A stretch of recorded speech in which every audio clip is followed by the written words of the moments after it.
இந்த கால வேளையில் தேவனுடைய வார்த்தைகளை கேட்கும்படி வெளிப்படுத்தின விசேஷம் 3ஆம் அதிகாரம் 8வது வசனத்தை நாம் வாசிக்க போகிறோம். வெளிப்படுத்தின விசேஷம் 3ஆம் அதிகாரம் 8வது வசனம். உனக்கு கொஞ்சம் பலன் இருந்தும் நீ என் நாமத்தை மறந்தறியாமல் என் வசனத்தை கை கொண்டபடியினாலே இதோ திறந்த வாசலை உனக்கு முன்பாக வைத்திருக்கிறேன், அதை ஒருவரும் கூட்ட மாட்டான். கர்த்தர் மகிமைப்படுவதாக. இந்த வார்த்தைகளுக்காக ஸ்தோத்திரம். இந்த வசனம் பிலதெல்பியா சபைக்கு ஆண்டவர் சொல்லுகிற வார்த்தையாக இருக்கிறது. பிலதெல்பியா சபை அப்படின்னு நாம் படிக்கும்போது ஆண்டவராகிய கர்த்தர் யோவான் மூலமாக 7 சபைகளுக்கு வெளிப்பாடுகளை ஆண்டவர் கொடுக்கிறார், தீர்க்க தரிசனங்களை கொடுக்கிறார். அப்படி கொடுக்கும்போது அந்த 7 சபைகளில் இருக்கிற நிறைவுகளை, குறைவுகளை, அந்த சபையினுடைய விசுவாசத்தை, கிரியைகளை எல்லாம் பாராட்டவும் அல்லது சில நேரங்களில் சபைகளில் காணப்படுகிற குறைவுகளை சுட்டி காட்டவும், அந்த குறைவுகளிலிருந்து விடுதலை ஆகுவதற்கான வழியையும், அந்த குறைவுகளை ஒத்துக்கொண்டு மனம் திரும்பினால் ஆண்டவர் தருகிற ஆசீர்வாதங்களையும் ஆண்டவர் அங்கே 7 சபைகளுக்கும் சொல்லுகிறார். அதில் ஒரு சபை தான் இந்த பிலதெல்பியா சபை. இந்த பிலதெல்பியா சபையில் நான் வாசித்தால் மற்ற எல்லா சபைகளை விட இந்த சபையில் ஒரு சின்ன வித்தியாசம் இருக்கு. என்ன வித்தியாசம்? மற்ற சபைகளெல்லாம் நிறையா குறைகள் சொல்லப்பட்டிருக்கு, ஆனால் இந்த சபையில் மட்டும் குறைகள் சொல்லப்படவில்லை. அப்படியால் 100% இந்த சபை பூர்ணமானதா அப்படின்னா இருக்காது. ஆனால் மற்ற சபைகளோடு ஒப்பிடும்போது இந்த சபையில் குறைவுகளை தேவன் என்ன செய்யலைன்னா பெரிய அளவில் காணவில்லை என்பதுதான் இங்கே வசனத்தை படிக்கும்போது நமக்கு புரிகிறது. ஆனால் இந்த பிலதெல்பியா சபையை பார்த்து ஆண்டவர் சொல்லுகிற வார்த்தை என்ன அப்படின்னா, உன் கிரியைகளை நான் அறிந்திருக்கிறேன் அப்படின்னு சொல்லிட்டு கடைசியாக ஒன்று சொல்கிறார், திறந்த வாசலை உனக்கு முன்பாக வைத்திருக்கிறேன், அதை ஒருவனும் பூட்ட மாட்டான்னு சொல்கிறார். இந்த சபைக்கு தேவன் கொடுக்குற ஒரு பெரிய வார்த்தை என்னென்னா, உனக்காக ஒரு திறந்த வாசலை நான் என்ன செய்கிறேன், கொடுக்குறேன். அதை ஒருத்தரால் என்ன செய்ய முடியாது, பூட்ட முடியாது. திறந்த வாசல் மட்டும் இல்லை, அந்த வாசலை பூட்ட முடியாதுன்ற ஒரு வார்த்தை இருக்குல்ல, அதான் ரொம்ப முக்கியமானது. பல நேரங்களில் இந்த திறந்த வாசல் என்பது பூட்டப்படுகிற வாசலாக இருந்தால் அந்த திறந்த வாசல் பயனற்றதாக போய்விடும். ஆனால் இங்கே சொல்லும் பொழுது அதை ஒருவனும் பூட்ட மாட்டான் அப்படின்னு தேவன் கொடுத்த வாக்குத்தத்தத்தையும் நன்மைகளையும் பாதுகாக்கவும் ஒரு வார்த்தை என்ன செய்கிறாருன்னா ஆண்டவர் கொடுக்குறார். அதுதான் ரொம்ப முக்கியமாக நம்ம இதில் கவனிக்க வேண்டிய விஷயம். இன்னும் சொல்ல போனால் ஒவ்வொரு சபைக்கும் ஆண்டவர் சொல்லும்போது ஆண்டவரை அறிமுகப்படுத்துகிறாரு. ஆனால் இந்த சபைக்கு தேவன் எப்படி அறிமுகப்படுத்துகிறார் அப்படின்னா, 7ஆம் வசனத்தை நான் வாசிக்கிறேன். பிலதெல்பியா சபையின் தூதனுக்கு நீ எழுத வேண்டியது என்னவெனில், பரிசுத்தம் உள்ளவரும் சத்தியம் உள்ளவரும் தாவீதின் திறவுகோலை உடையவரும் ஒருவரும் பூட்டக்கூடாதபடி திறக்கிறவரும் ஒருவரும் திறக்கக்கூடாதபடி பூட்டுகிறவருமாய் இருக்கிறவர் சொல்லுகிறதாவது. ஆண்டவர் தன்னை யார் அப்படின்னு வெளிப்படுத்துகிறாரு என்பதை நாம் இங்கே வாசிக்கிறோம். பார்த்தீங்கன்னா அந்த 3ஆம் அதிகாரத்தின் முதல் வசனத்தில் வாசிக்கிற போது அந்த சர்தை சபைக்கு தேவன் தன்னை எப்படி வெளிப்படுத்துகிறார் அப்படின்னா, தேவனுடைய 7 ஆவிகளையும் 7 நட்சத்திரங்களையும் உடையவர் சொல்லுகிறதாவது. இல்லை, வார்த்தை முக்கியமாக இருந்தாலும் அந்த வார்த்தையை சொல்லுகிறவர் ரொம்ப முக்கியமானவர். எப்போவுமே அந்த வார்த்தை யாருடையது என்பதை பொறுத்து தான் அந்த வார்த்தைக்கு என்ன இருக்கும்னா அந்த அதிகாரமும் வல்லமையும் என்ன செய்யும் இருக்கும். இல்லை, ஒரு பியூன் சொல்கிற வார்த்தைக்கு ஹெட்மாஸ்டர் சொல்கிற வார்த்தைக்கு என்ன இருக்கும், வித்தியாசம் இருக்கும். முதல்ல நம்ம யாராவது சொன்னாங்கன்னா அது யார் சொன்னான்னு கேட்போம். நம்மக்கிட்ட யாராவது சொல்கிறாங்க இந்த மாதிரி கேட்க சொன்னாங்க, கொடுக்க சொன்னாங்க, கேட்க சொன்னாங்க, யாரை சொன்னாங்கன்னா முதல்ல கேட்குற கேள்வி யார் சொன்னா அப்படின்னு கேட்போம். ஏன் அப்படின்னா நம்ம யார் சொல்கிறாங்களோ அதுக்கேற்ற மாதிரி நம்மளும் என்ன செய்வோம், ரியாக்ட் பண்ணுவோம், நம்மளுக்கும் பதில் சொல்லுவோம். சாதாரணமான ஆள் சொன்னால் நம்ம சாதாரணமாக எடுத்துக்கிடுவோம். ஒரு பெரிய ஆள் சொல்லிட்டாங்கன்னா மறுப்பே இல்லாமல் நம்ம உடனே அதுக்கேற்ற மாதிரி நம்ம வாய்ஸுமே என்ன செய்யும், மாறும். சிலர்லாம் பார்த்தீங்கன்னா ஃபோனில் தான் பேசுவாங்க, ஆனால் லுங்கியை கழட்டி விட்டு நேரம் என்ன செய்வாங்க, பேசிகிட்டே இருப்பாங்க. ஹலோ சார் வணக்கம், டகால் லுங்கியை கழட்டி விட்டுருவாங்க. ஏன்னா அவர் பார்க்க போகிறாரு. ஆனால் அந்த வார்த்தையை கேட்ட உடனே என்ன பேசுகிறான்னு உடனே அந்த பேச்சு இருக்குல்ல, ஆமாம், நம்முடைய ரியாக்ட் நம்மகிட்ட யார் பேசுகிறாங்கன்றது ரொம்ப ரொம்ப முக்கியமானது. அதை பார்த்த உடனே செய்வோம். நம்ம பார்த்தீங்கன்னா சாதாரண பர்சன் சாதாரண பேசுவோம், ரொம்ப பெரிய ஆள் பேசிட்டான்னா நமக்கே ஒரு தடுமாற்றம் என்ன செய்யும், ஃபோனில் ஏற்படும். பயபக்தியாக பேசுவோம். ஏன்னா யார் பேசுகிறார் என்பது ரொம்ப முக்கியமானது. ஆண்டவர் சொல்றார், ஒவ்வொரு சபைக்கு சொல்லும்போது நான் யார் பேசுகிறேன் அப்படின்றத கர்த்தர் முதலாவது தன்னை அறிமுகப்படுத்திக்கிறார்ல. அல்லேலூயா, ஸ்தோத்திரம். தேவன் சொல்லும்போது இந்த சபைக்கு குறிப்பாக சொல்லும்போது என்ன சொல்றாருன்னா, நான் பூட்டக்கூடாதபடி திறக்கிறவர், திறக்கக்கூடாதபடி பூட்டுகிறவர். இன்னும் சொல்ல போனால் ஆண்டவர் கையில் ஒரு சாவி என்ன செய்யுது இருக்கு, ஒரு திறவுகோல் இருக்கு. அந்த திறவுகோலை உடையவர் அவர் மட்டும்தான். இல்லை, ஸ்தோத்திரம். மரணத்துக்கும் பாதாளத்துக்கும் உரிய திறவுகோலை உடையவராகிய கர்த்தர்னும் பைபிள் இருக்குல்ல. அந்த திறவுகள் வேற யார்ட்டையுமே கிடையாது. ஆண்டவர்கிட்ட இருக்கிற திறவுகள் யார்ட்டையுமே இல்லை. ஆண்டவர் கையில் இருக்கிற அந்த திறவுகோல் மேலே சொல்லும்போது தாவீதின் திறவுகோலை உடையவர்னு சொல்லியிருக்கு. தாவீதின் திறவுகோலை உடையவர்னு சொல்லி. இந்த தாவீதின் திறவுகோல்னா என்ன அர்த்தம்னா, பைபிளில் படிக்கும்போது தாவீதுக்கு தேவன் ஒரு அதிகாரத்தை ஆண்டவர் கொடுத்திருந்தார். அவன் ஸ்தோத்திரம் அதிகாரமுடையவனாக மாறினான். முதலில் எப்ரோனில் அபிஷேகம் பண்ணப்பட்டான். பிறகு சமஸ்த இஸ்ரவேலுக்கும் அவன் ராஜாவாக்கப்பட்டான், அபிஷேகம் பண்ணப்பட்டான். அவன் எபூசியர் இருந்த சீயோன் கோட்டையை பிடித்தான். எருசலேமுக்கு எபூஸ்னு ஒரு பெயரும் இருந்திருக்கு. ஆக இந்த தாவீது சொல்கிறான், சீயோன் கோட்டையை பிடிக்கிறவன் அவன் சேனை தலைவனாக இருப்பான்னு ஒரு ப்ராமிஸ் பண்ணுறான் தாவீது. யோவாப் தான் அந்த சீயோன் கோட்டையை பிடிக்கிறான். சீயோன் கோட்டையின் சாளரகத்தின் மேலே ஏறி அதன் உள்ளே நுழைந்து வெளியே இருந்து உள்ளே இருந்து என்ன செய்யணும், திறக்கணும். அதை யோவாப் தான் செய்கிறான். அதனால தான் அவனை தளபதியாக தாவீது வைத்தான். ஆகவே தாவீது சீயோன் கோட்டையை பிடித்தான். ஆனால் அதுக்கு முன்னாடி என்ன சொல்லப்பட்டது, தாவீதால் அது என்ன செய்ய முடியாது. சீயோன் கோட்டையை பிடிப்பான், குருடரும் முடவரும் என்ன செய்வாங்க, அவனை தடுப்பார்கள் அப்படிலாம் சொன்னாங்க. இவன் என்ன செஞ்சிட போறான், தாவீதால் பிடிக்க முடியாது. பல பராக்கிரமசாலிகள் தாவீது தடுக்க வேண்டியதில்லை. சாதாரண குருடரும் சப்பானிகளும் என்ன செய்வாங்க, தாவீதை தடுப்பார்கள். தாவீதால் சீயோன் கோட்டையை பிடிக்க முடியாது. நாங்கள் பைபிள் சொல்லி தாவீது சீயோன் கோட்டையை பிடித்தான், தாவீது நகரத்தை பிடித்தான். தாவீதை பற்றி அங்கே சொல்லப்படுது. இந்த பாருங்க, தாவீதின் குமாரன் இயேசுவுக்கு பேர் வந்தது இல்லை. இந்த அதிகாரத்தில் இயேசுவுக்கு முன்னோடு அடையாளமாக தாவீதினுடைய பெயரை பயன்படுத்துறதை பார்க்குறோம். இஸ்ரவேல் ஜனங்கள் தங்களை பிள்ளைகளாக தங்கள் தகப்பனாக ஏற்றுக்கொண்டது யாருன்னா, முதல்ல ஆபிரகாமை ஏற்றுக்கொண்டு நாங்கள் ஆபிரகாமின் சந்ததிகள், ஆபிரகாமின் பிள்ளைகள் என்று இஸ்ரவேல் ஜனங்கள் சொன்னாங்க. ரெண்டாவது எடுத்துக்கிட்டா ஸ்தோத்திரம் தாவீதின் குமாரன் என்று இயேசுவை பற்றி சொல்லப்பட்டிருக்கிறது. இன்னும் சிலருக்கு பைபிளை படிக்கும்போது தன் தகப்பனாகிய தாவீதை போல செம்மையாக நடந்தான். அப்போ அந்த வழி சந்ததிகளுக்கு தாவீதின் பெயரையும் பயன்படுத்தியிருக்கு. ஆபிரகாம் எவ்வளவு உயரமானவனோ அந்த அளவுக்கு தாவீதினுடைய உயரமும் ரொம்ப அதிகமாக என்ன செய்து இருக்கு. அப்படிதான் பைபிளில் படிக்கிறோம். தாவீது 40 ஆண்டுகள் அதிகாரத்தோடு ஆட்சி செய்தான். அவன் சிங்காசனம் உயர்ந்திருந்தது. இன்னும் சொல்ல போனால் தாவீது தேவனுடைய இருதயத்திற்கு ஏற்றவனாக இருந்தான்னு பைபிளில் சொல்லப்பட்டிருக்கிறது. விசுவாசத்தில் அடையாளப்படுத்துகிற மனிதர் ஆபிரகாமா இருந்தாலும் தேவனுடைய இருதயத்துக்கு ஏற்ற மனிதனை அடையாளப்படுத்துறதுக்கு தாவீது தான் பைபிளில் சொல்லப்பட்டிருக்கு. அப்படிப்பட்ட ஒரு தாவீது அதிகாரம் உள்ளவனாக இருந்தான். அதனால தான் சொல்லி தாவீதின் திறவுகோலை உடையவராக இருக்கிற கர்த்தர்னு சொல்லியிருக்கு. அதாவது ஸ்தோத்திரம், அவன் ஒரு பராக்கிரமசாலி. நிறைய பராக்கிரமசாலிகள் இருந்தாலும் தாவீதோடு ஒப்பிட முடியாது. தாவீதை போல கோலியாத்தை மேற்கொள்ளவும் கர்த்தர் அவனோடு இருந்து அவன் போகுமிடமெல்லாம் அவனுக்கு என்ன செய்தார், வெற்றியை ஆண்டவர் கொடுத்தாராம். அப்படி ஒரு ஜெயத்தை வேற யாரும் தரல. தாவீதின் வாழ்க்கையில தேவன் அவனோடு கூட இருந்து நிறைய வெற்றிகளை கொடுத்தார் ஆண்டவர். அவனோடு கர்த்தர் இருந்தார் என்பதை சவுலும் அவன் மக்களும் பார்க்கும் அளவுக்கு தாவீது அவன் மிக ஒரு அதிகாரம் உள்ளவனாக இருந்தான். எதெல்லாம் முடியாதுன்னு சொன்னாங்களோ அதெல்லாம் செய்தான். 100 பேரை கொண்டு வந்தான், 200 பேரை கொண்டு வந்தான். அந்த அளவுக்கு தாவீதோடு கர்த்தர் இருந்தார். வர வர விருத்தி அடைந்தான். பைபிளில் தாவீதின் வளர்ச்சியையும் அவன் அதிகாரத்தையும் அவன் பராக்கிரமத்தையும் நிறைய சொல்லியிருக்கு. தாவீதுக்கு இணையாக இன்னொரு ராஜாவை சொல்ல முடியாத அளவுக்கு தாவீது ரொம்ப பராக்கிரமசாலி.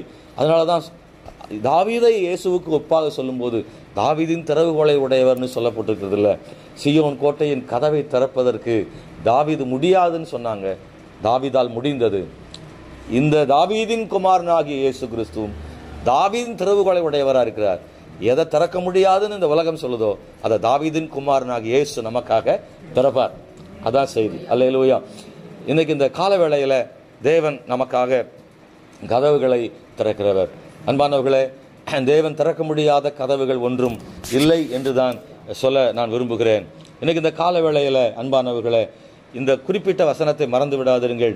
7வது வசனத்தையும் நீங்கள் எப்போதும் மனதில் கொள்ள கர்த்தர் கிருபை செய்வாராக. நான் 3 காரியங்களை சொல்லணும், ஆனால் ஒன்று தான் இன்னைக்கு சொல்ல முடியும்னு நினைக்கிறேன். தேவன் கதவுகளை திறப்பார், எனவே கவலைப்படாதிருங்கள். இன்னொன்று 2, தேவன் கதவை திறந்து வைத்திருக்கிறார் ஏற்கனவே, அதை நீங்கள் அறிந்து தீவிரமாக செயல்படுங்கள்.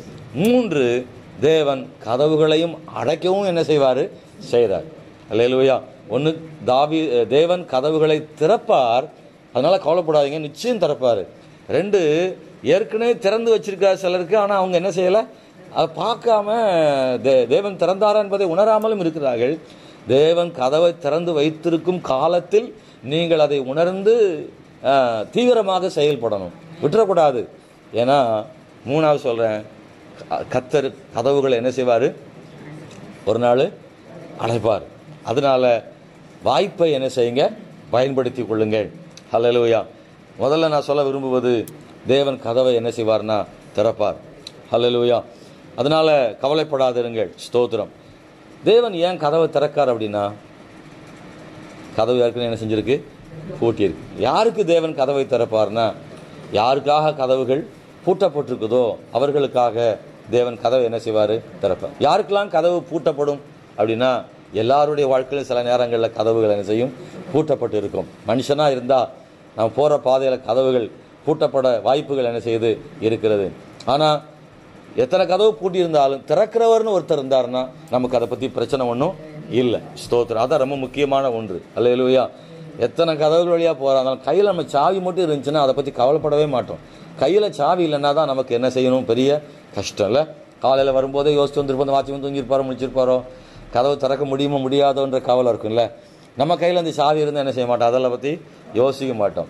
ஆகவே கதவுகளை பற்றிய பயம் நமக்கு எப்போது இருக்காதுன்னா, அதற்கான சாவி நம்முடைய கையில் இருந்தால் அதை பற்றி நம்ம கவலைப்பட மாட்டோம்.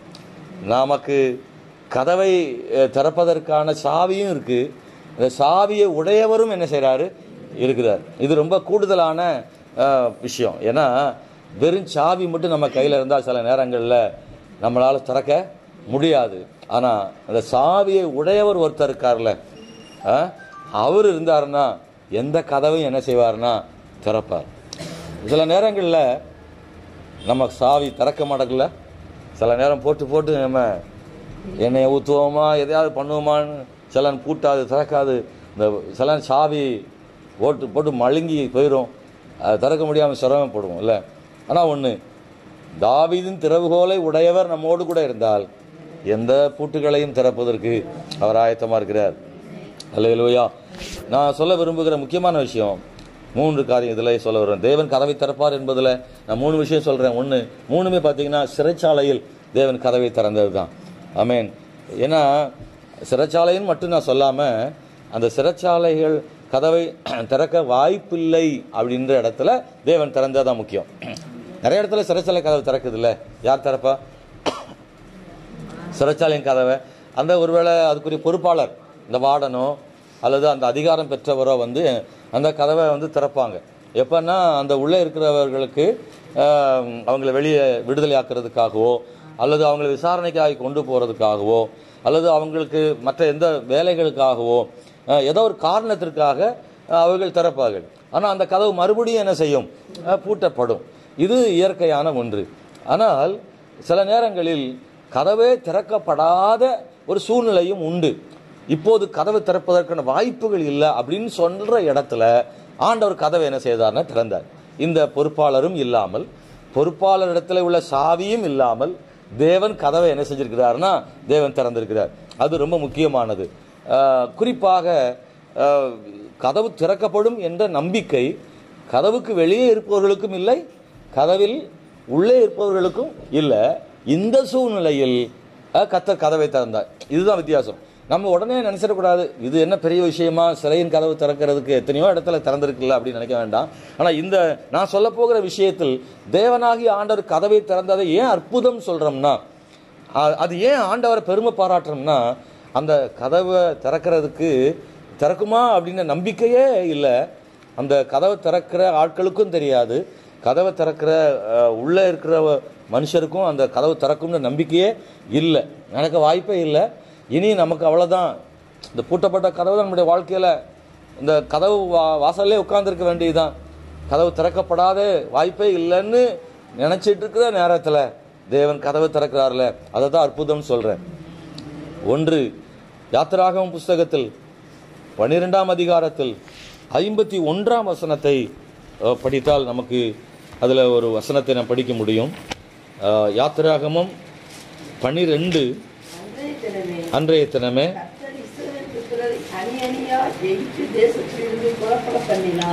இங்கே நான் வாசிக்கிற போது இது ஒரு வகையான சிறை. இஸ்ரவேல் ஜனங்களை அடிமையாக்கப்பட்டு எகிப்தில் அவர்கள் சிறைகளாக இருந்தார்கள். ஸ்தோத்திரம், அவர்கள் சிறைகளாக இருந்தார்கள். அவர்களுக்கு விடுதலை இல்லை. அவர்களுடைய அடிமைத்தனத்திலிருந்து ஒரு விடுதலையை பெறுவதற்கு அவர்கள் போராடினார்கள். அவர்களுடைய வாழ்க்கையின் கண்ணீர், சிறைக்கு பின்னாடி ஒரு கண்ணீர் இருந்தது. குறிப்பாக 13ஆம் அதிகாரம் 3ஆம் வசனத்தில் வாசிக்கிறோம், அப்பொழுது மோசே ஜனங்களை நோக்கி, நீங்கள் அடிமைத்தன வீடாகிய எகிப்திலிருந்து புறப்பட்ட இந்த நாளை நினையுங்கள். கர்த்தர் பலத்த கையினால் உங்களை அவ்விடத்திலிருந்து புறப்பட பண்ணினார். ஆகையால் நீங்கள் புளித்த அப்பம் புசிக்க வேண்டாம் என்று சொல்லப்பட்டிருக்கு. அது மட்டுமல்ல, 14வது வசனம், பிற்காலத்தில் உன் குமாரன் இது என்ன என்று உன்னை கேட்டால் நீ அவனை நோக்கி, கர்த்தர் எங்களை பலத்த கையினால் அடிமைத்தன வீடாகிய எகிப்திலிருந்து புறப்பட பண்ணினார்னு சொல்றதுக்காக சொல்லப்பட்டிருக்கிறது. எனவே தேவன் இஸ்ரவேல் ஜனங்களை ஆண்டவர் விடுவித்தார் என்பதை பார்க்கிறோம். இது இஸ்ரவேல் ஜனங்களுக்கு நம்பிக்கை இல்லாமல் போன காலம் அது.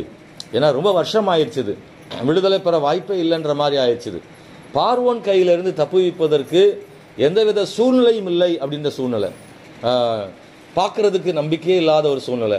அதைத்தான் நம்முடைய வாழ்க்கையிலும் பல நேரங்களில் இது மாதிரியான ஒரு சூழ்நிலை நம்முடைய வாழ்க்கையில் காணப்படும் பொழுது, நம்புங்கள், கர்த்தர் எந்த கதவுகளையும் திறப்பார். நான் அதை சொல்ல, தேவன் எந்த கதவுகளையும் திறப்பார்.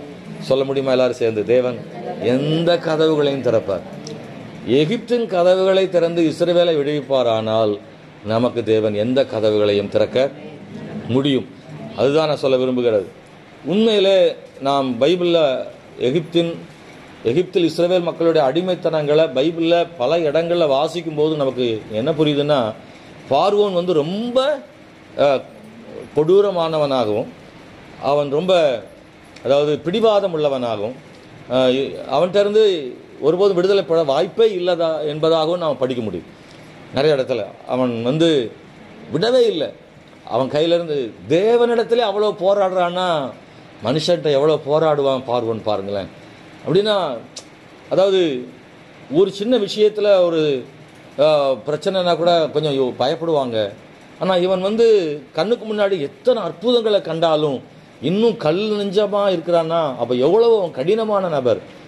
இந்த பார்வோனுடைய கையிலிருந்து இஸ்ரவேல் மக்களுக்கு விடுதலை கிடைக்குமா அப்படின்னு யார்ட்டையாவது கேட்டால் என்ன சொல்லுவாங்க? ஜென்மத்தில் என்ன செய்யாது, அப்படிதான் சொல்லுவாங்க. யாரைக்காட்டும் சொல்லுவாங்க, இந்த இஸ்ரவேல் ஜனங்களுக்கு விடுதலை கிடைச்சிருமா, வெளியில் போயிடுவாங்களா அப்படின்னா, இஸ்ரவேல் ஜனங்களே என்ன செய்யலையே, நம்பலையே, அவங்களே நம்பலையே, யாருமே நம்பலையே, இது நடக்காத ஒன்றுன்னு. ஆனால் ஒன்று மட்டும் செஞ்சாங்க, கூக்குரலிட்டாங்க, அழுதாங்க, ஜெபம் பண்ணாங்க, ஆண்டவர் நோக்கி பார்த்தாங்க, எதிர்பார்த்து இருந்தாங்க. ஆனால் அந்த நம்பிக்கை இல்லாத சூழ்நிலை இருந்துச்சு. ஆனால் தேவன் இஸ்ரவேல் ஜனங்களை அவர்களை விடுவித்தார் என்பதையும் பார்க்கிறோம். இந்த விடுதலை, இந்த எகிப்தின் கதவை கர்த்தர் திறந்தார் என்பதை நாம் விசுவாசிப்பது போலவே இன்னொரு கதவையும் அவங்களுக்காக என்ன செய்தார்? ஆண்டவர் திறந்தார். இல்லை, அங்கே போகும் பாதையில் செங்கடல், அங்கே ஒரு கதவு பூட்டியிருக்கு, அங்கே ஒரு கதவு பூட்டியிருக்கு. நம்ம கதவுனோடனே உடனே ஒரு டோர், மர டோர், இரும்பு டோரை நினைச்சிட வேண்டாம். நம்முடைய வாழ்க்கையில் நிறையா கதவுகள் இது மாதிரி என்ன செய்யுது இருக்கு. இரும்பும் மரமும் இல்லாத கதவுகள் நிறைய நம்முடைய வாழ்க்கையில் இருக்கு. அந்த கதவுகளை கர்த்தரே திறப்பாராக. ஸ்தோத்திரம். அன்பானவர்களே, நாம் நிச்சயமாக பல கதவுகளை சந்திக்க வேண்டிய இடத்துல தான் இருக்கிறோம். ஆனால் கர்த்தர் முன்னே போவாராக. தாவீதின் திறவுகளையுடையவர் நம்மை முன்னே போவாராக. அவர் நமக்காக கதவுகளை நிச்சயமாக திறப்பார் ஆண்டவர். சில நேரம் கதவுக்கு முன்னாடி கொஞ்சம் நிற்க வேண்டியிருக்கும், சில நேரம் கொஞ்சம் நிற்க வேண்டியிருக்கும். அல்லேலூயா. சில நேரம் நம்ம போகும்போது ஆண்டவர் ஏற்கனவே என்ன பண்ணியிருப்பாருன்னா, அவர் போய் நமக்கு முன்னே போய் இந்த கதவை திறந்து வச்சு மகனே வாம்பார். திறந்தே இருக்கும். சில நேரத்தில் கதவை என்ன செய்யும், பூட்டி இருக்கும். கொஞ்ச நேரம் நின்று என்ன செய்ய வேண்டியிருக்கும், தட்ட வேண்டியிருக்கும். தேவன் நமக்காக கதவுகளை திறந்து விடுவார் கட்டாயம். ஆகவே நாம் அதை கவனித்துக் கொள்வோம். நான் சொல்கிறேன், இந்த எகிப்தின் கதவுகளைப் போல செங்கடலும் ஒரு கதவு போல தான் இஸ்ரேல் மக்களுக்கு இருந்தது. அவர்கள் தடுமாறினார்கள், கதறினார்கள். அதை பற்றி நம்ம 13ஆம் அதிகாரத்தில் நம்ம அதை வாசிக்கிறோம், 14ஆம் அதிகாரத்தில் அதை வாசிக்கிறோம். ஜனங்கள் வந்து கதறினாங்க. 14:10 நம்ம அதில் படிக்க முடியும். அவங்க கதறினாங்க. அவங்க கொஞ்சம் எக்ஸ்ட்ரீமாகவும் போயிட்டாங்க.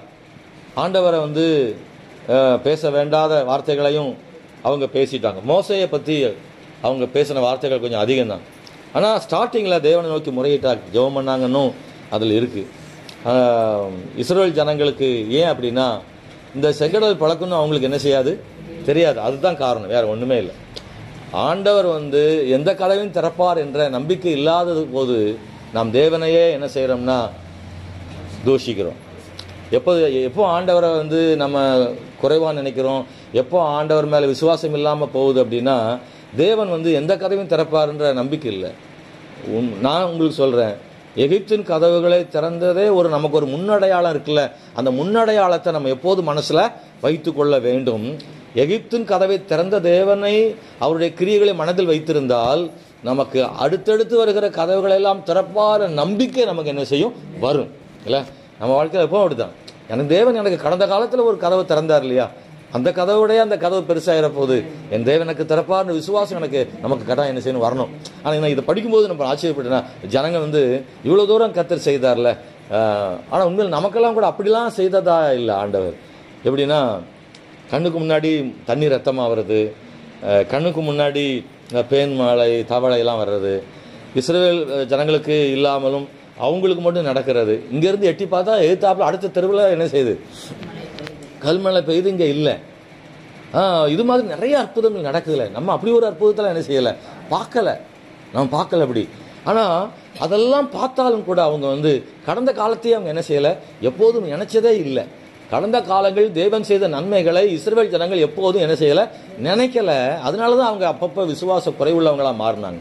நம்முடைய வாழ்க்கையில் இந்த ஒரு விஷயத்தை மாத்திரம் நம்ம பிடிச்சுக்கிடுவோம். நீங்கள் எப்போல்லாம் அடைக்கப்பட்ட கதவு முன்னாடி நிற்கிறீங்களோ, அப்போல்லாம் கடந்த காலங்களில் திறக்கப்பட்ட கதவு முன்னாடி நின்னதை என்ன செய்யுங்க, ஒருமுறை நினைங்க, என் தேவன் எவ்வளவு கஷ்டத்திலையும் எவ்வளவு நெருக்கத்திலையும் என் தேவன் என்னை கைப்பிடித்து நடத்தி கொண்டு வந்தாரு, எவ்வளவு ஆண்டு கிருபையா நடத்தினாரு, ஆண்டவர் இப்போது நடத்த மாட்டாரான்னு கர்த்தரை விசுவாசிங்க. ஹல்லேலூயா. எளிதாக திறக்கப்பட வேண்டிய கதவை கடினமாக திறக்கிற அளவுக்கு செய்தது யாருன்னா இஸ்ரவேல் ஜனங்கள் தான் இல்லை. ரொம்ப எளிதாக திறக்க வேண்டிய கதவு செங்கடல்ல, ஆண்டவர்கிட்ட வெறும் முறையிட வேண்டியவர்கள் ஆண்டவரை தூஷிக்கும் அளவுக்கு மாறிவிட்டார்கள். அன்பான தேவனுடைய பிள்ளைகளை, ஆண்டவர் சொல்லாரு, மோசே இந்த சமுத்திரத்தை என்ன செய், செங்கடலை பிளந்து விடு அப்படின்னு சொல்லப்பட்டிருக்கு. அடுத்து அந்த சமுத்திரம் 2ஆக பிரிந்தது அப்படின்னு பைபிளில் நம்ம படிக்கிறோம். ஆகவே ஆண்டவர் அந்த செங்கடலை திறந்தார். சொல்லப்போனால் மோசே கையில் சாவியை கொடுத்து என்ன செய்கிறார் ஆண்டவர், நீ திறந்து விடுன்ற அந்த அதை படிக்கும்போது அப்படி தான் இருக்கும். அல்லேலூயா. ஒரு பெரிய ஒரு கடலை வந்து திறந்து விடுன்னு சொல்கிறது எவ்வளவு கஷ்டம். ஆனால் ஆண்டவர் சொல்கிறாரு, திறந்து விடுன்றார்.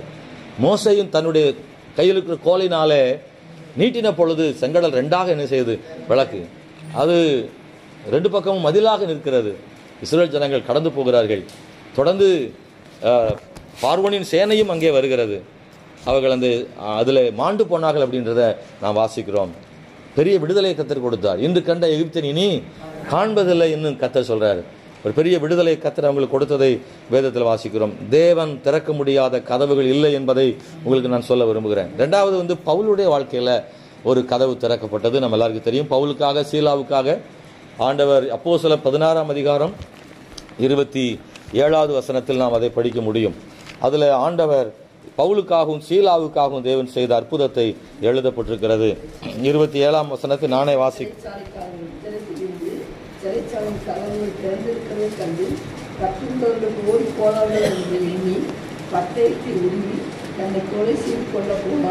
இங்கே நான் வாசிக்கும் பொழுது கதவுகள் திறந்திருக்கிறதை கண்டு, சிறைச்சாலையின் கதவுகள் திறந்திருக்கிறதை அந்த சிறைச்சாலைக்காரன் பார்த்து தன்னை கொல்ல போனான் என்பதை பார்க்கிறோம். காரணம், எல்லா கைதிகளும் அவங்க வெளியேறிட்டாங்கன்ற ஒரு பயத்தில் அதை செய்ய தொடங்கினான்னு பார்க்குறோம்.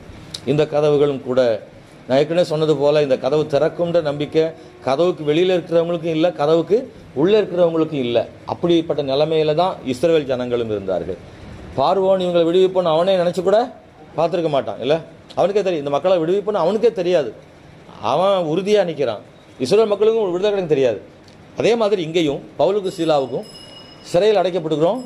ஆனால் அதற்கான தவறு செய்யலை. இந்த சிறையின் கதவுகள் திறக்குமான்னு பவுலுக்கும் சீலாவுக்கும் நம்பிக்கை கிடையாது. அவங்க துதிச்சு பாடிட்டு இருக்கிறாங்க. கதவுக்கு வெளியே இருக்கிற சிறைச்சாலைக்காரனுக்கும் காவலாளிகளுக்கும் கூட இந்த கதவு திறக்கும்னு அவங்க எதிர்பார்க்கவே இல்லை. ஏன்னா பூட்டினது இவங்க தான், சாவி அவங்க கையில் இருக்குது, வேற யாரும் திறக்கவும் முடியாத சூழ்நிலையில் நமக்கு தெரியும். ஒரு பூமி அதிர்ச்சியை, பூமியின் அஸ்திபாரங்கள் அசைந்ததுன்னு பைபிளில் சொல்லியிருக்கு. அவருடைய பாருங்க, ஒரே சாவியில் ஒவ்வொரு பூட்டும் தனித்தனி சாவி தானே இருக்கும். ஆனால் இங்கே எல்லாத்துக்கும் ஒரே சாவி. சொல்லுங்க இல்லை, எதுக்கெல்லாம்னா இந்த டோருக்கும் ஒரு சாவி, அப்புறம் கையிலையும் விலங்கு போட்டுருக்காங்க, அதுக்கு ஒரு சாவி. எல்லாம் கலண்டு என்ன செய்யுது, கால்களிலேயும் இருக்கிற சங்கிலிகளையும் கையில் இருக்கிற சங்கிலிகளில் போட்டு கதவுகளில் போட்டு, அது மட்டுமல்ல எல்லா சிறை கைதிகளுடைய கதவுகளும் என்ன செஞ்சிருக்கு, எல்லாம் திறந்துருச்சு, ஆட்டோமேட்டிக்காக திறந்துருச்சு. ஹல்லேலூயா. நாங்கள் இங்கே இருக்கிறோம், எல்லாரும் அங்கே இருந்தாங்க, எல்லா சிறை கைதிகள் தான். அப்படின்னா பாருங்க, தேவன் கதவுகளை திறப்பதற்காக பயன்படுத்துகிற சாவி மனிதனுடைய சாவி அல்ல, அது தேவனுடைய சாவி, தேவனுடைய திறவுகோள். அது அற்புதம் செய்யக்கூடியது. ஒரே நேரத்தில் எல்லா கதவுகளையும் திறந்தது. அவர்கள் விடுதலை பெற்றார்கள். திறக்க முடியாது என்ற கதவை தேவன் ஆண்டவர் திறந்தார் என்பதை நாம் வேதத்தில் வாசிக்கிறோம். அன்பானவர்களே, 2 கொரிந்தியர் புஸ்தகம் 2ஆம் அதிகாரம் 12-13 வசனங்களை படிக்கும்போது, த்ரோவா என்கிற பட்டணத்திற்கு பவுல் போகும்போது தேவன் ஊழியத்திற்காக ஆண்டவர் கதவுகளை திறந்தார் அப்படின்னு நாம் அங்கே வாசிக்கிறோம். பவுலுக்கும் நிறைய கதவுகள் பூட்டினதும் உண்டு. பவுலுக்கு எல்லாமே திறந்துருந்துச்சானா இல்லை. பவுலுடைய வாழ்க்கையின் ஊழியத்தில் நிறைய கிராமங்கள் அடைக்கப்பட்டிருந்துச்சு, நிறைய மக்களுடைய மனசு அடைக்கப்பட்டிருந்துச்சு. ஆனால் பவுல் சொல்கிறாரு, தேவன் எனக்காக கதவுகளை என்ன செய்தார், திறந்தாருன்னு சொல்கிறார். கர்த்தர் நமக்காக கதவுகளை திறக்கிறவர். நான் 3வது ஒன்றை சொல்லி ஜெபிக்கணும்னு நினைக்கிறேன். 3வது ஒரு இடத்துல யோசேப்புக்காக தேவன் கதவுகளை என்ன செய்தார்னா திறந்தார். நீங்கள் இந்த 3 இடத்துலையும் பார்த்தீங்கன்னா தாங்கள் சிறைப்பட்டு போவதற்காக அவங்க ஒரு தவறும் செய்யலை. இஸ்ரவேல் ஜனங்களும் தவறு செய்யலை. அங்கே பவுலும் சீலாவும் சிறைக்குள் போகும் அளவுக்கு தவறு ஒன்றும் செய்யலை, நன்மை தான் செய்தார்கள். யோசேப்பும் கூட அப்படிதான், அவன் சிறைக்குள் போவதற்காக தவறொன்றும் செய்யவில்லை. தவறு செய்யாமல் அடைக்கப்பட்ட அந்த கதவுகளை தேவன் என்ன செய்கிறார்னா திறக்கிறார். யோசேப்பு உள்ளே சிறைக்குள்ளே இருந்த காலம் கொடூரமான காலம். நீங்கள் பார்த்தீங்கன்னா கொஞ்சம் ஒரு வாய்ப்பு இருந்துச்சு ஒரு இடத்துல அவனுக்கு, சரி நமக்காக கதவு என்ன செஞ்சிடும், திறந்துரும்னு ஒரு நம்பிக்கையில் இருந்தான். ஆனால் அந்த நம்பிக்கை என்ன செஞ்சிருச்சு, போயிடுச்சு. என்ன நம்பிக்கை? அந்த பானபாத்திரக்காரனும் சுயம்பாகி 2 பேரும் சொப்பனங்கண்டு சொன்ன இடத்துல பவுல் யோசேப்பு சின்ன நம்பிக்கை, நம்ம சொப்பனத்தை கரெக்டாக சொல்லிட்டோம், அதில் பானபாத்திரக்காரன் அரண்மனைக்கு போகிறாரு, நான் அவர் விடுவிக்கிறேன்னு சொல்லியிருக்கிறாரு, நிச்சயமாக நடக்கும்னு எதிர்பார்த்து காத்திருந்தேன். ஆனால் அவன் மறந்து போனான். எவ்வளோ நாள்? 2 வருஷம். 2 வருஷம் இல்லை, 2 வருஷன்றது பெரிய நாட்கள். 24 மாதங்கள். 24 மாதங்கள். அவ்வளவு காலம் இனி வாய்ப்பு இல்லை இல்லை. ஒருவேளை யோசேப்பு நினச்சிருப்பான் மறுநாளே கதவு தட்டுவாங்கன்னு இல்லை, அவர் அவ்வளோ ரொம்ப சீக்கிரமாக எதிர்பார்த்துருப்பார். 2வது நாள், 3வது நாள், ஒவ்வொரு நாளும் கதவு அவன் பார்த்துருப்பான். அங்கேருந்து வேகமாக வார்டன் சாவி எடுத்து வந்தவொடனே நினச்சிருப்பான், நம்மளை தான் இன்றைக்கி என்ன செய்ய போகிறாங்க, திறந்து விடுவிக்க போகிறாங்க, இன்றைக்கி வீட்டுக்கு போயிடலாம், எங்கேயாவது போய் வேலை தேடிக்கலான்னு. ஆனால் ஒவ்வொரு முறையும் அவனுக்கு அந்த செய்தி வரவே இல்லை.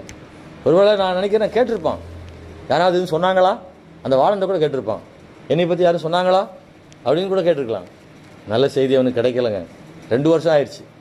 ஒரு குறிப்பிட்ட ஒரு வாரம் கழித்து கூட நினச்சிருப்பான், இனி நமக்கு வாய்ப்பு, இந்த மனசு நினச்சிருப்பான், அந்த சொல்லிட்டு என்ன செய்யலை, செய்யாமல் போயிட்டானேன்னு நினச்சிருப்பான். ஆனால் தேவன் மறக்கலை.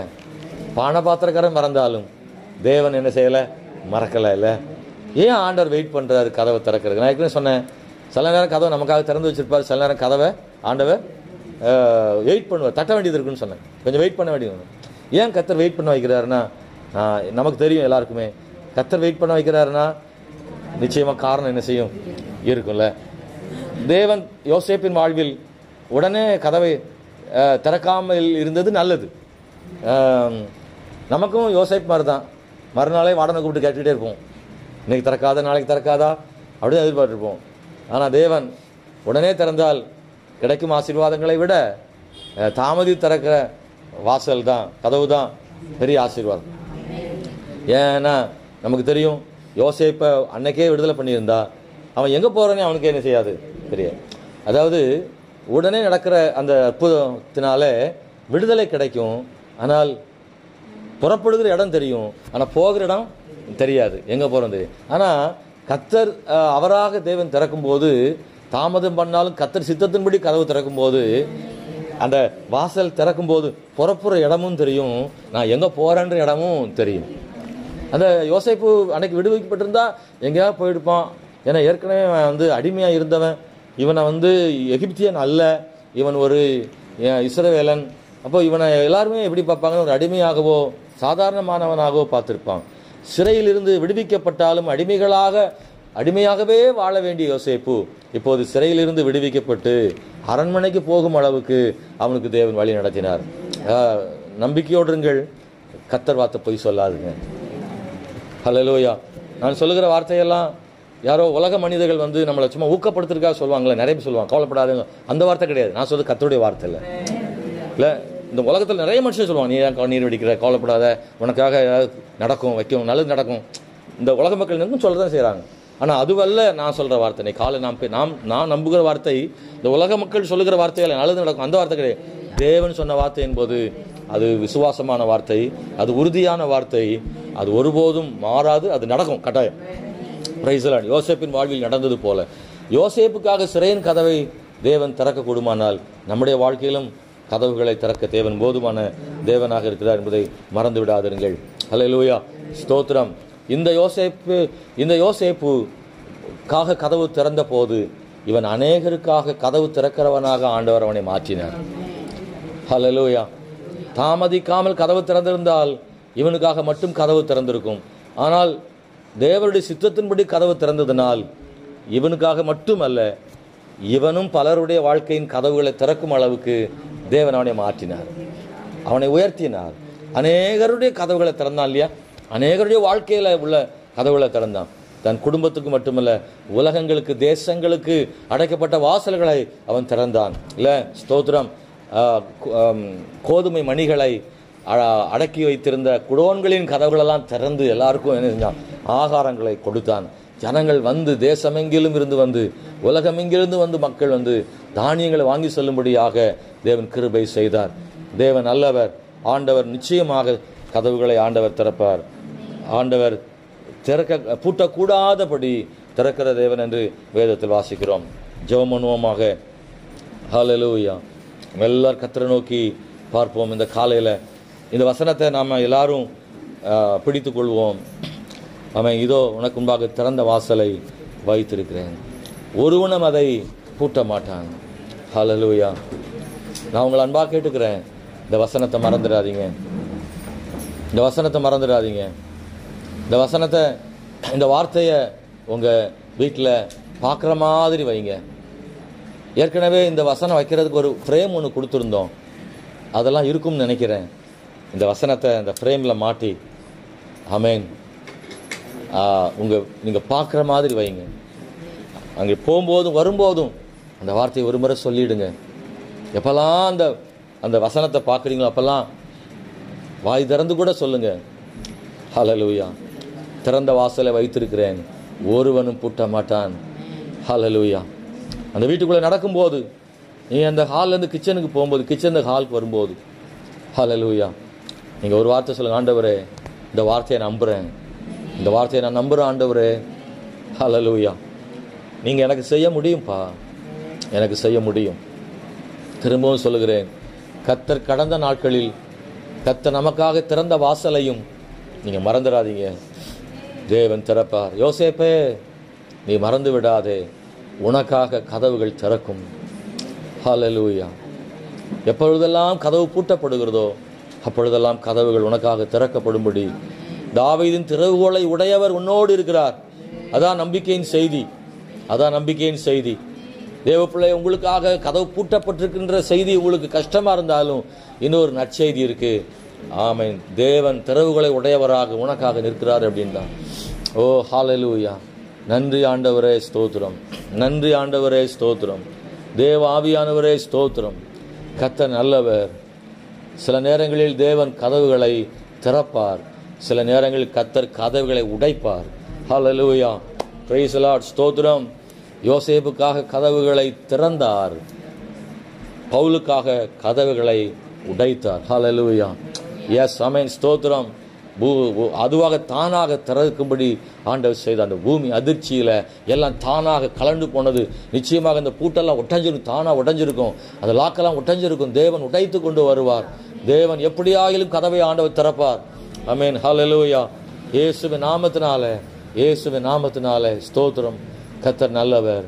ஒரு முறை கூட நம்ம ஜெபம் பண்ணுவோம். கர்த்தர், உங்களுடைய அடைக்கப்பட்ட கதவுகள் ஏதாவது இருக்குமானால், எவ்வளோ முயற்சி பண்ணி திறக்க முடியாத போது கொஞ்சம் வெயிட் பண்ணிட்டு இருந்தா கூட ஆண்டவர் சொல்ல, ஆண்டவரே எனக்காக அடைக்கப்பட்ட கதவுகளை எனக்காக திறந்தருளும் ஆண்டவரே. மனிதன் கதவை அடைப்பான், தேவனோ கதவை திறக்கிற தேவனாக இருக்கிறார். ஹல்லேலூயா. சூழ்நிலைகள் கதவை அடைக்கலாம், சாசு கதவுகளை அடைக்கலாம், ஆனால் கர்த்தர் கதவுகளை திறக்கிற தேவனாக இருக்கிறார். ஹல்லேலூயா. ஓ பிரைஸ் தி லார்ட். நன்றி ஆண்டவரே. ஹல்லேலூயா. எங்கள் பரலோகத்தின் தேவனே, ஒருமுறை கூட நம்முடைய சமூகத்தில் வருகிறோம் அப்பா. எங்கள் தேவன் கொடுத்த இந்த காலை வார்த்தைக்காக நன்றி. ஒவ்வொரு மாதமும் எங்களுக்கு நீ வாக்குத்தத்தம் தருகிறீர் ஆண்டவரே. அந்த வாக்குத்தத்தம் நிறைவேறுகிறது அந்தந்த மாதங்களில் நாங்கள் பார்க்கிறோம் ஆண்டவரே. தேவனே, மை ஸ்தோத்திரிக்கிறோம். நீ கிருபை பாராட்டும். இந்த மாதத்திலையும் கூட இந்த வசனத்தை விசுவாசிக்கிறோம் ஆண்டவரே. தேவனே, இந்த வார்த்தை இந்த மாதத்துக்கானது மட்டுமல்லாமல் எல்லா நாட்களுக்காகவும் நாங்கள் இந்த வசனத்தை சுதந்திரிக்கிறோம் ஆண்டவரே. இயேசுவே, மை ஸ்தோத்திரம். எங்களுக்கு கிருபை பாராட்டுங்க. கர்த்தர் எங்களுக்காக வழிகளை திறந்தருளுங்க ஆண்டவரே. நாங்கள் உம்முடைய கைகளில் ஒப்புக் கொடுக்கிறோம். என் தேவனே, எங்கள் கதவுகளை எப்போது திறக்க வேண்டும் என்று நீர் சித்தமாயிருக்கிறோம், அப்போதே திறந்தருளும் ஆண்டவரே. ஆண்டவரே, மை ஸ்தோத்திரிக்கிறோம். உம்முடைய கரங்கள் ஒப்புக் கொடுக்குறோம்ப்பா. எந்த கதவுகளை திறக்கணுமோ அந்த கதவுகளை திறந்தருளும், எப்போது திறக்கணுமோ அப்போது திறந்தருளும். என் விருப்பத்தின்படி அல்லப்பா, உம்முடைய விருப்பத்தின்படியே செய்தருளும். நீ எப்பவும் நன்மையானதையே செய்வீர், நலமானதையே செய்வீர் ஆண்டவரே. ஆனால் ஒன்று கர்த்தாவே, நாங்கள் ஜெபிக்கிறோம். தேவ சமூகத்தில் கர்த்தருடைய அற்புதத்துக்காக காத்திருக்கிறோம். நீங்கள் செய்யும் வரை நாங்கள் முழங்காலில் நிற்கிறோம். நீர் எங்களுக்காக திறக்கும் வரை, தாவீதின் திறவுகளை உடையவரை, நீர் எங்களுக்காய் வாசல்களை கதவுகளை திறக்கும் வரைக்கும் நாங்கள் அங்கேயே காத்திருக்கிறோம், முழங்காலில் நிற்கிறோம் ஆண்டவரே. ராஜாமை ஸ்தோத்திரம். ஒருவேளை யாராகிலும் கண்ணீரோடு கூட ஆண்டவர் அடைக்கப்பட்ட கதவுகளுக்கு பக்கத்தில் நின்று கண்ணீரோடு தட்டி கொண்டிருப்பார்கள். ஆனால் இந்த நாளிலே நம்முடைய பிள்ளைகளுக்காய் கதவுகளை திறக்க தாவீதின் குமாரன் இறங்கி வாரும், தாவீதின் திறவுகளை உடையவரை இறங்கி வாரும் ஆண்டவரே. நம்முடைய பிள்ளைகளுக்காய் கதவுகளை திறந்தருளும். ஹல்லேலூயா. அநேகருடைய வாயிலிருந்து சாட்சிகள் வரட்டுமே அப்பா, சாட்சிகள் வரட்டும், அற்புதங்கள் நடக்கட்டும், கர்த்தர் செய்தார் என்று நன்றி சொல்லட்டும். கிருபை பாராட்டுங்க ஆண்டவரே. கல் இருதயங்கள் திறக்கப்படட்டும். அநேகருடைய கண்களில் தயவு கிடைக்கும்படி அவருடைய கண்களையும் கூட திறந்தருளும் ஆண்டவரே. கடினமான மனதை திறந்தருளும் இயேசுவின் நாமத்தினால. வெறும் கதவுகள் மட்டுமல்ல, மனுஷருடைய இருதய கதவுகளையும் தேவன் திறக்க முடியும் ஆண்டவரே. ஸ்தோத்திரம். வழி நடத்துங்க. எஜமான்களுடைய இருதய கதவுகளை திறந்தருளும், அந்த மனசை திறந்தருளுங்க, கண்களை திறந்தருளுங்க ஆண்டவரே, கைகளை திறந்தருளுங்க ஆண்டவரே. கர்த்தாவே, நம்முடைய கரத்தில் ஒப்புக் கொடுக்கிறோம். ஆசீர்வதியும். இந்த ஜெபத்தில் கலந்து கொண்ட ஒவ்வொருவருடைய குடும்பங்களிலும் அடைக்கப்பட்ட கதவுகள் திறக்கட்டும். அதே போல எங்கள் சபைக்காக, எங்கள் விசுவாசிகளுக்காக ஜெபிக்கிறோம், ஊழியத்துக்காக ஜெபிக்கிறோம். எல்லாவற்றிலையும் அடைக்கப்பட்ட கதவுகள் திறக்கப்படுவதாக. தேவன் கூட இருங்க, வழி நடத்துங்க. இந்த மார்ச் மாதம் எல்லாருக்கும் ஒரு ஆசீர்வாதமான மாதமாக இருக்கட்டும். குறிப்பாக எக்ஸாம் எழுத போகிற பிள்ளைகளுக்காக ஜெபிக்கிறோம். கர்த்தர் ஆண்டவரே, இந்த மாதத்தில் அரசாங்க தேர்வு எழுதுகிற பிள்ளைகள், மற்ற பிள்ளைகள் ஒவ்வொருவருக்கும் ஞானத்தால் நிரப்பி நல்ல மதிப்பெண்கள் பெற கிருபை செய்யும். நீரே காத்துக்கொள்ளும், வழி நடத்தும். இயேசுவின் நாமத்தில் ஜெபிக்கிறோம் நல்ல பிதாவே, ஆமென்.